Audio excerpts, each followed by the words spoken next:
Hey, this is Grant Brissett, episode 4 for Apologetics 101, Chris and Michelle edition. Talking to people who are just learning about apologetics, not as familiar. And I feel like I'm doing some good kind of preliminary videos in these first 4. And in this one, I'm going to repeat and link below to the video I did for the Hub in New Mexico. And I'm going to talk to them about this subject soon, I think. And it's really 2 things that I want to share. Number 1, as apologists, we are first Christians. Apologetics shouldn't be this extra subject, this different subject than Christianity. It is simply defending the Christian faith. That should be incorporated with our evangelism, with our living for Christ and everything. But it has become a niche. It has become a specialty because a lot of people and a lot of churches don't focus on apologetics. So the 2 points I really want to bring out are, number 1, we want to win the person, not the argument. And there's some articles online and a couple good articles that apologists have spoken about this, because it's a reminder that as you are really critiquing ideas and trying to demolish and destroy arguments, the last goal that we would have is destroy a person. We want to clarify what Christianity is and why it is true. And so the first point is winning the person and loving the person more than we want to win any kind of argument. Now, what goes along with winning the person is really understanding what Dr. Geisler and Turek have written in I Don't Have Enough Faith to Be an Atheist. They say that people reject Christianity for 3 main reasons. There's intellectual reasons, there's emotional, and there's volitional, act of the will. They just don't want to accept it. Maybe they had a bad experience of Christianity growing up. Maybe a professor says, if you're a Christian, then you're stupid, and they've kind of bought into that caricature. So as we're trying to win people for Christ, I think that we have to be really aware that there's people that don't have an intellectual problem, they have an emotional problem. And the classic subject that this really takes place in is the problem of evil and suffering.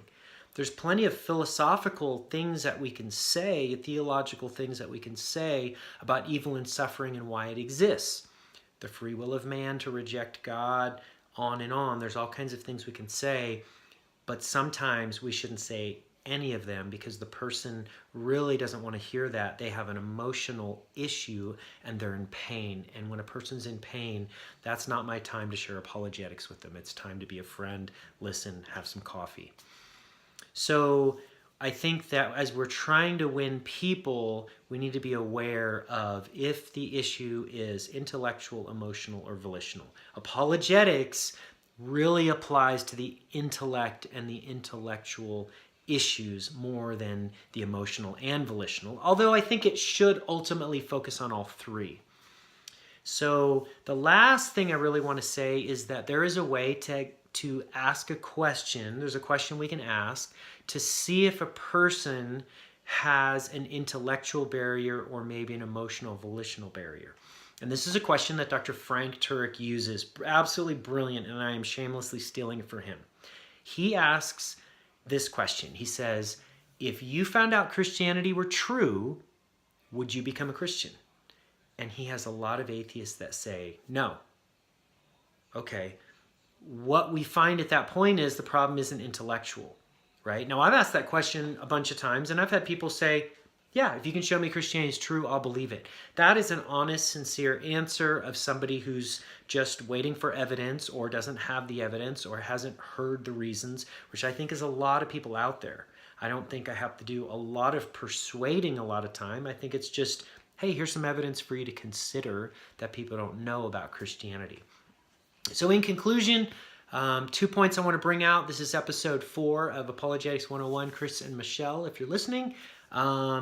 Is we want to win the person, not the argument. I see you 2 people as doing that completely, that this is just an idea that as we focus on apologetics and responses and arguments, we don't want to get wrapped up in just the arguments, as a reminder for me. And as we do that, we can ask the question to people to see if they have an intellectual, emotional, or volitional barrier. And that question is, if you found out Christianity were true, would you become a Christian? Well, I hope this helps. I will talk to you in episode 5. Take care. God bless.